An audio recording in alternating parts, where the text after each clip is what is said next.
asalaamaaleykum mbokk yi seetaan ITV journal 18h45 ñu fas yéene ñëw ak yéen ci li gën a fës ci xibaaru tey ji.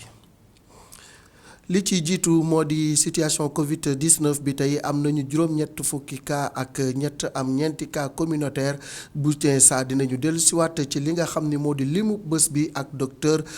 Aloyse Waly Diouf. ndax ñii di force de l'ordre yi dañoo daal di bàyyandiku ci mbirum couvre-feu bi ndax dañoo sonn dañoo tàyyi loolu yi nag ñii di population yi wax nañ ci seen xalaat ñenn ñi nee nañu waaw waaye ñenn ñi nee nañu déedéet ba léegi ñi ngi def seen liggéey donte mbir mi metti na ci ñoom. buñ ci jógee décret honorable yi indi na coow lu bari ci mbiicoog mbaaloo ci wàllu politique bi Yaxam Mbaye am lu mu ca wax am i tamit ñu nekk ci kujje gi ñoom i tamit àddu nañu ci lu ni mel bu ne saa dinañ egsi ci mbiicoog mbaaloo bi ci am ci wàllu politique bi. dañuy ñëw ci situation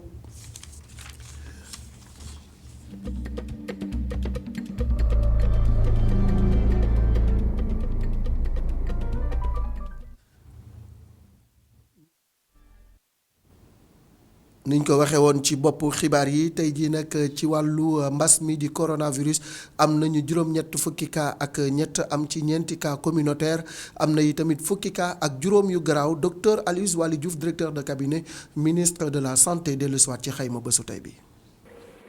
tey bésu altine 25 mai 2020 ci junni ak juróom-ñeent fukk ak benn test yi ñu def.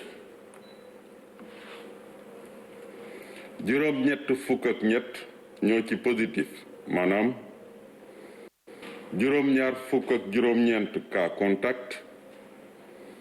ak ñeenti cas communautaire benn ci Scat Urbam ci cité Apexi benn ci Rufisque benn ci Thiès juróom fukk ak juróom-ñeent ci malade yi ñu hospitalisé woon wër nañu bésu tey fukk ak juróomi cas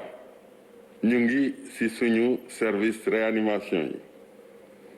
ñeneen ñi des hôpital ñu ngi tane. ndax force de l'ordre yi dañu commencé sonn ci li nga xam ni moo di couvre-feu bi ba xaw a bàyyindiku loolu yi nag ñenn ci askan bi am nañu lu ñu ci xalaat am nañu ne waaw ndax dañoo sonn boobaak léegi guddeeg bëccëg ñi ngi ci mbedd mi takk seeni der ñeneen yi tamit nee nañu amul benn yoon bu ñu bàyyindiku ñi ngi wéy di doxal li nga xam ne moom la leen yoon sant ci wàllu couvre-feu bi Abdourahmane Ly Augustin Mandang. ëllëgu feetu korité bu calme dal loolu lañu nemmeeku fii ci Colobane mu di dal boo nga xamante ne waa jile dëkkee ca Gueule Tapée dundul même gannaaw juróom-ñeenti waxtu ci guddi di waxtu woo nga xamante ni moom la couvre-feu bi war a tàmbali ci mim réew. boo génnee ba 10 heures da ngay gis ni ñaa ngi traîner ba 10 heures ni ñaa ngi ci mbedd mi parce que bàyyindiku boobu ñu bàyyindiku mooy 21 heures bi moo am problème bi mais boo ko bàyyoon 20 heures ci lay gën a baax xam nga Sénégal moom boo ko mayee tout temps rek. te day force di gën di avancer mais bu ñu ko bàyyi woon 20 heures ci lay gën a am rigueur. nit ñi dañu xajul ci kër yi quoi waaw sérieusement nit ñi xajuñu ci kër yi parce que da ngay gis benn néeg boo xam ni da nga fiy dëkk yaa say yaay say papa say rak ngeen bëgg a mat presque 10 personnes ngeen bëgg ñu leen chaque jour rek heure bii ngeen di nekk ci biir nit ñi dañuy dem ba dañuy sonn quoi. ngir kilee dëkkee ca Médina wër-wërloo amu si bàyyeeku si tax der yi daa am. mu di ay tax der yu war a fexe ba askan wi respecté lii di couvre-feu bi nga xamante ni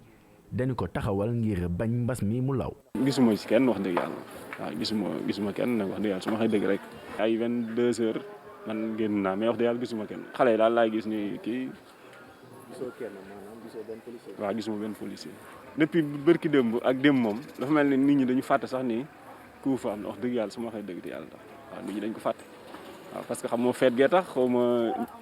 wante daanaka bu ñu demee ca Médina kilifa gi ñu fekk ci buntu këram safaan wa la ñu xamal nee na tax der yi ñu ngi fexe ba askan wi respecté lii di couvre-feu bi. police yaa ngi taxaw fi ba léegi de ñu ngi taxaw fi ba léegi angle ba léegi la ñu wax 43 xam nga yow c'est une façon de dissuader léegi nag xale yi mën nañu taxaw foofu ba ñu xam ne heure bi jot na ku nekk tasaaru dugg seen kër yi. mu di mbir bu kilifa yi taxawal te jàpp ni dafa war si wàññi dem ak dikk bi. si noonu ñu jéem a fexe ba coronavirus bi bañ a law.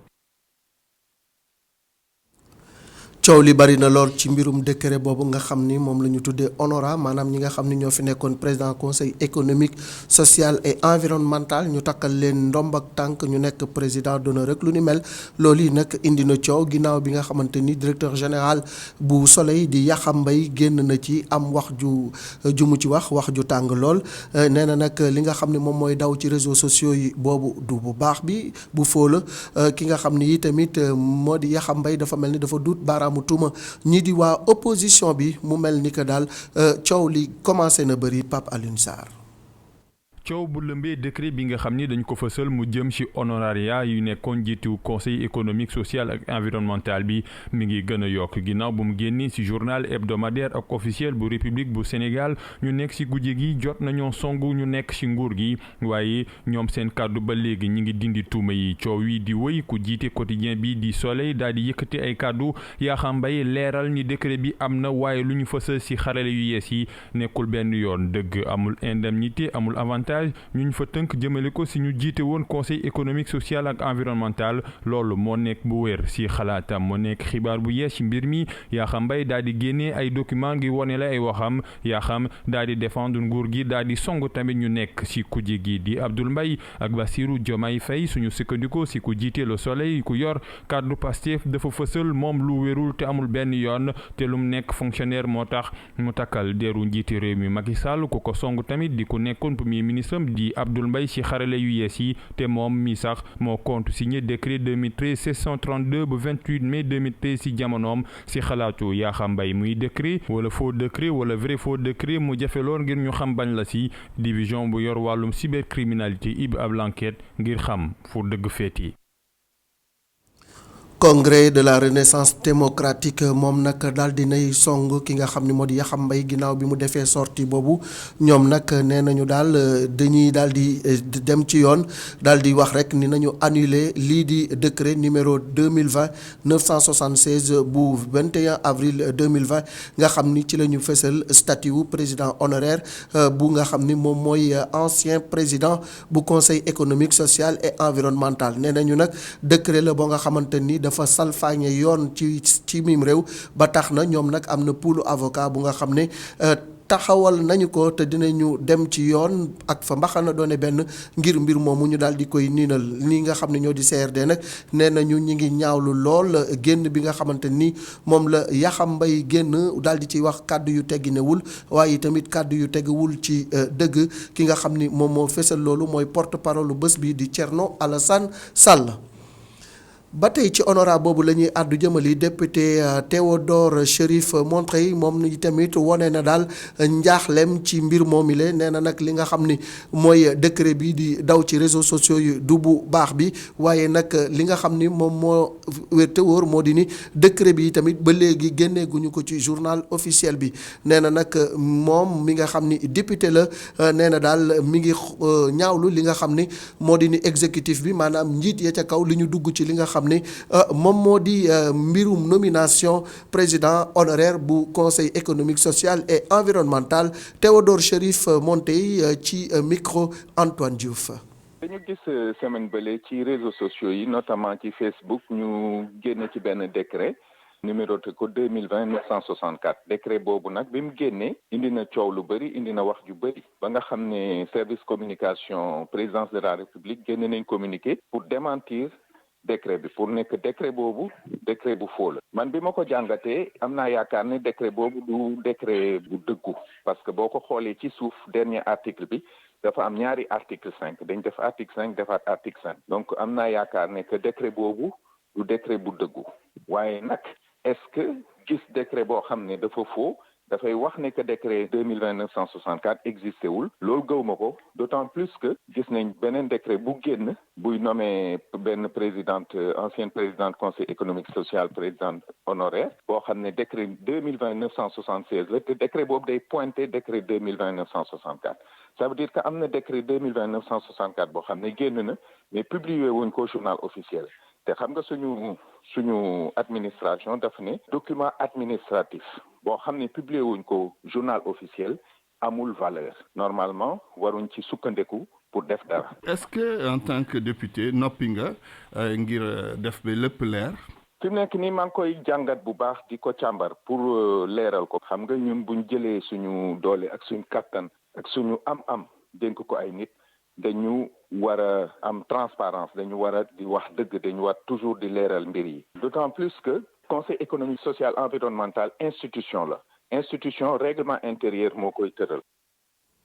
tey jii nag ci àdduna bi wërngal këpp la ñu jagleel bés bi nga xam ni moom la ñuy nemmeeku ak di ci mandargaal xale yi nga xam ni dañoo réer seeni waajur ci banlieue bu Dakar nag ñii di rapide production wala bokk rapide waaw ñoom i tamit daan nañu faral di jot lu mat téeméeri signalement ci xale yu réer ci dëkk bi waaye nee nañu bi coronavirus bi ñëweek léegi loolu wàññeeku na waaye nag fan yi dafa mel ni daal mbir mi dafa commencé waat di yéeg Daniel UEGS ci micro mi gi Maram Ndiaye. On a eu énormément d'enfants perdus pendant toute la période avant le Covid. daan nañ am ay xale yu bare bari yoo xamante ne dañoo réer balaa coronavirus di dugg Sénégal mu ngi daan toll ci ñeenti téeméer lim gi waaye nag seetlu nañ ne ba fii coronavirus duggee ba tey ji daanaka déggatuñu benn xale buñ ne dafa réer ñu ngi liggéey ak police nga xamante ne suñu ay partenaires lañ waaye fi mu toll nii amul benn xale bu réer boo xamante ne signalé nañ ñu ko loolu nag xawoon nañoo jaaxal demoon nañ sax ba naan lii lan moo ko waral waaye dañoo nemmeeku nag ci fan yi mujj yi mun naa ne sax semaine bi xale yi dañoo tàmbaliwaat di réer te loolu itam mi ngi bëgg a jaaxal te li ñu si gën a nemmeeku mooy ay xale yu tuuti lañu ay tuut tànk maanaam loolu nag xëy na dafay wane ne que seen waajur yi dañoo commencé bàyyeeku ci wàllum surveillance bi di xool xale yi fan la ñuy dugg ak fan dañuy génn mu tolloog tamit jamono joo xamante ne xam ngeen ne nee nañ nit ñi mun dañoo génn reprendre seeni activité bu ñu méngalee ak at bi weesu amoon nañ ci lu tolloog junni ak ñaari téeméer xale yoo xamante ne dañoo réeroon loolu nag lim bu jéggi dayoo la buñ ko méngalee ci at ñu fàttali rek itam ne xale yi bu ñuy faral di réer lu si bëri dafay tombeek jamono yoo xamante ne jàngiwuñu ay jamono vacances waaye fi mu toll nii wax dëgg yàlla nag ñu ngi commencé inquiété wu ndaxte nekkuñu ci vacances naam waaye xale yi dañoo tàmbale waat di réer te pourtant jamono yi coronavirus la ñuy dund moo tax nag fi mu toll nii ñu gën a ñoŋal suñu ay jumtukaay bu ko defee ñu xool daal ban solution lañ ci mën a am balaa mbir mi di gën a jéggi dayoo. Donc, pourquoi, pendant une période de vacances, on a des signalements, pendant une période de Covid, on n'en a pas? C'est les questions qu'on doit se poser pour l'avenir. kàddu yi Daniel UEGS Aminata Ndong moo ñu ko faram fàcceel ba tey dañuy desandi rek ci bés bi ñu jagleel xale yu réer yi ci àdduna bi am na ci ay famille yu nga xam ni li ñuy dund metti na lool ba seeni doom réereek léegi yàgg na amuñu ci ñoom benn xibaar am na ci ñu nga xam ne seeni doom ba ñu réereek léegi mat na fukki at ak benn li nga xam ni moo di parents yi ba léegi rek dañuy dund ak tiitaangeeg njàqare jëmale ci xale yi nga xamante ni dañoo réer Mamadou Lamine Fati ci banlieue Dakar. bés bi nga xam ne dañ ko jagleel xale yi nga xam ne dafa réer bi la ndaw di yëngatu ci kuréel yi nga xam ne xale yi ñoo leen tax a jóg ci xale yi di réer moom mu gis na le lépp ci waajur yi la. heure bi heure kii la dama leen ci biti dàq leen ñu libéré wu pour ñoom ñu mën a nekk ci seen affaire léegi yow temps bi ngay nekk ci sa affaire yow mënoo xam say doom ci lan lañ nekk loolu tamit dina parfois dina tax xale bi gis loo xamante ne lu ko gën a intéressé la mu topp loolu noonu ba bu bëggee ñëwaat pour mu ñëwaat day am problème doxee fa réer. lu ci ëpp xale yi di réer. dañ leen di yóbbu ci kërum chef de quartier yi la. bu fekkente ni mineur la mënul wax bu fekkee suba gi la dañu koy téye ba ay tisbaar gisuñu kenn ku ko laaj ñu dem police déclaré ko buñ ko déclaré police police moo ñuy wax ne am na kër gu ñu koy garder wala demal garder ko buñ gisee ku koy laaj ñu yebal ko sa kër. fukki at ak benn ngi nii ci ren jile moom doomam réer. soxna Sile moom def na lu mu mën ngir gis doomam boobule. mi ngi réeree fële si parcelle unité 1 ci ginnaaw jumaa ji ndax fan yooyu daf fekkoon ñu am sam papa génn àdduna ñu nekkoon si dëj bi di jaabante diggante foofu nag ak Medina Gounass bon ci la demoon comme kër ga dafa amoon ay nit ñu demoon di sangu ji côté unité 3 foofu ci sama benn kër doom mu àndoon ak beneen xale moromam ay 17h 18h la daal. ay 20h nag la ñu soogal def remarque bi ne egsiwul ci kër gi. depuis boobu lañ ko gëj gis 2009 waaw. naam sax dugg ak génn yu mu def ba tey jile soxna Sile gisul benn yoon doomam. parce que moom bi mu réeree dañu commencé def ay démarches comme Sénégal rek fi nu njëkkee moom mooy ci maamani waaw ku nekk ne la dugal fii kii ne la xam naa kii ma topp ci vraiment mujj gi ñu ne nañ ci dugal police ñu dem porter plainte. am sa doom bu réer métti lool su dee nag dafa dem yoonam te gisoo ko benn yoon doon na li nga xam ne métti na bu baax a baax ci yenn waajur yi suñu tollee ci bés bi nga xam ne dañ koo jagleel ndaw yi nga xam ne dañoo réer soxna Sile moom xalaatam ak xelam yépp a ngi dem ci doomam boobule. jërëjëf Mamadou Lamine Fati am sa doom mu réer dara gënu ko metti ñi seeni doom réer yàlla na ko yàlla nit dañuy àddu jëmale ci wàllu mbayum lii di maanaam soble si ci Fouta ak ci vallée fleuve Sénégal ñoom nag amoon nañu njàqare ni seen production bi dina des ci seeni loxo ndax feebaru coronavirus bi waaye nag fi mu toll nii mel na ni seen njàqare jeex na ndax waa DER jaar nañ fa dugal fa 1 milliard de francs CFA ba tax na seen production bi ma ngay dem yoonam Momar Alice Niang. ñi yëngu ci mbayum soble ci Fouta ak ci vallée du fleuve Sénégal jamono ji mbégte lañu nekkee gannaaw ba nga xamante ni ay bés yu metti jaar nañ ci ndax seen soble bi gisuñu woon ku ñu ko jaay ndax jeexantalu jàngoro ji di coronavirus. Délégation à l'entrepreneuriat rapide DER financé ay commerçants ci lu tollook 1 milliard ngir ñu ñëw jënd soble bi. mais bu ñu demee ba gis ki nga xam ne dafa ñëw pour jàppale ñu ñun ñoo war a ñëw takku ànd ak moom jàppale ko ci lu mu ci loolu ñun nag loolu taxaw nañu pour ànd ak yow parce que soble bi duñ ko bàyyi muy yàqu kon bu état ñëwee pour jàppale ñu kon ñoo ngi la si di la ci gërëm di la sant. jëf ji nga xamante ni waa DER def nañ ko waa ministère de l'agriculture dañu ko rafetlu bu baax a baax. lii nga xam ne mën naa ko tuddee fonds de commercialisation bi DER yëkkati pour opération coup de poing bii la mais bu dee nit ñi rafetal nañu. day sax day wéy te bu wéyee feebar boobu jóg fi te bu fi jógee rek mbéy mi dina gën a ci am kanam ndax dina gën a bari ñu béy ndax dinañ gis seen njëriñ autosuffisance bi président bëgg ñu am dinañu ko am. su weesoo njëndum soble bi DER nam na it continuer di gunge baykat yi. dégg nañu seen réclamation seen soxla pour ci ndaw ñu fi nekk ak jigéen ñi. ñooñu moo tax président Macky Sall taxaw lu ñuy wax délégation générale à l'entrepreneuriat rapide pour les femmes et les jeunes ñu leen di financer 100 000 500 000 ba 3 millions ba 5 millions nga def sa 1 hectare sa 2 hectares sa 3 hectares nga bay nga am moto pompe solaire nga am semence de qualité intrant de qualité fonds de campagne nga liggéey nga remboursé ñëpp am bu soobee yàlla loolu lañ bëgg te bu soobee yàlla nee naa jeunes yi nañ defar GIE bu nga xamante ne GIE départ commune bi bu soobee yàlla fii ak septembre. ak docteur Macoumba dinañ jot seen financement ñu liggéey bu ñu fi ñëwaatee déwén seen rendement ñu doubler ko wala ñu tripler ko. opération commercialisation soble bi mbégte ak kontaante la indi ci baykat yi. délégation entrepreneuriat bi ñoom nag ñoom ñoo jox commerçant yi 1 milliard ngir ñu jënd soble si loolu docteur Macoumba Diouf doon na ko wax ci suñuy antenne jamono yee mu mel ne que saafara wu na dañuy àddu jëmale ci mbirum coronavirus bi organisation mondiale de la santé di OMS ñoom nag xamle nañ ni dakkal nañu maanaam lépp lu nga xamante ni ak ceet la guñ doon seet lii di hydrochloroquine bi ndax day faj coronavirus wala déet ñoom nag nee nañu daal ci seeni laboratoire dakkal nañu seet bi ndaxte nee nañu li ko waral moo di ni daal dañuy daal di xoolaat bu baax a baax càmbaraat ko sécurité askan bi ba nga xam ne am nañ ci lu leer soog a demalaat lu ni mel bu fekkee ni dinañ ko def loolu nag ki ko xam ne mooy directeur général agence onusienne boobu di Tewodros Adhanom Ghebreyesus ñoom nag revue scientifique The Lancet bi daal dinay siiwal niki àjjuma bi ñu génn benn jàngat bu nga xam ne def nañ ko ci hydrochloroquine bi nee nañu daal ci 96 000 nit ñu am jàngoro bi ci àdduna bi ñu ko xoolee ci juróom-benn fukk ak juróom-ñaari hôpitaux ci juróom-benni dun yi nekk ci àdduna muy continent yi gis nañ ne daal traitement bi mën naa indil nit ñi ay jafe-jafe ci wàllu cardiaque ak lu ni mel waaye tamit mën naa yokk seenug dee ba tax na daal ñoom daal fi mu toll nii dakkal nañu boppi essai clinique bu jëm ci lii di hydrochloroquine ayca dañuy daal di ñëw ci point Covid 19.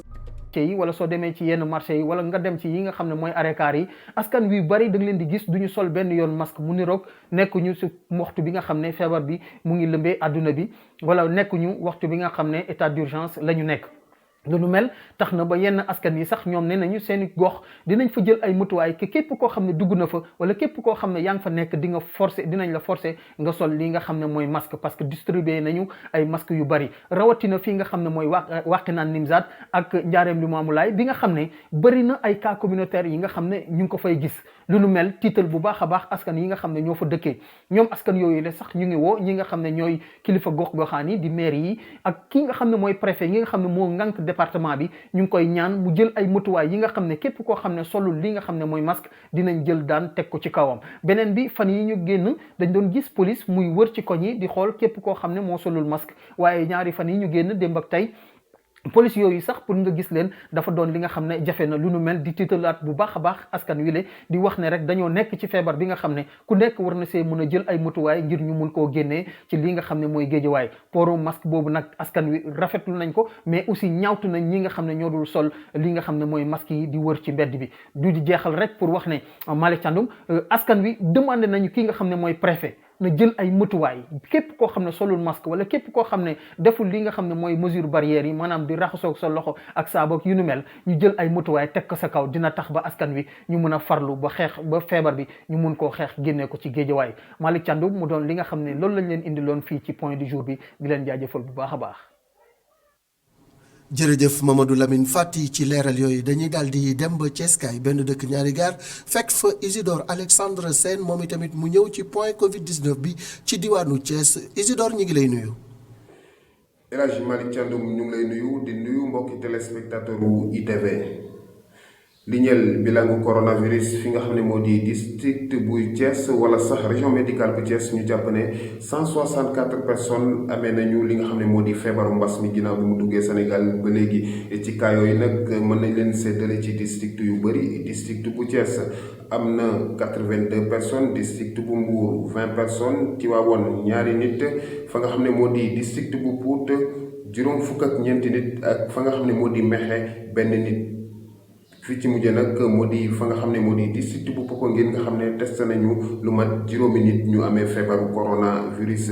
bilan bi nga xam ne nag ministère de la santé et de l'action sociale joxe nañ ko niki tey Thiès am na benn cas communautaire nag ñu fàttali ko El Hadj Malick fi nga xam ne nag moo di Thiès daanaka cas communautaire yooyu gëjoon na fi lool benn góor moo ko am mu ngi fii nga xam ne moo di ville de Thiès bu ñu sukkandikoo nag ci ñi nga xam ne ñoo ngànk kër docteur fii nee nañu góor googee am na 62 ans maanaam juróom benn fukki at ak ñaar mu ngi fii ci ville bu Thiès nag ci bilan bi nga xam ne joxe nañ ko maanaam ci 164 personnes yoo xam ne am nañu feebaru coronavirus fii ci diwaanu Thiès ñu fàttali ne am na ñetti nit ñi nga xam ne jot nañoo ñàkk seen bakkan ñoom nag bi nga xamee ne génn nañu àdduna lañ leen defal li ñuy wax test maanaam test post mortem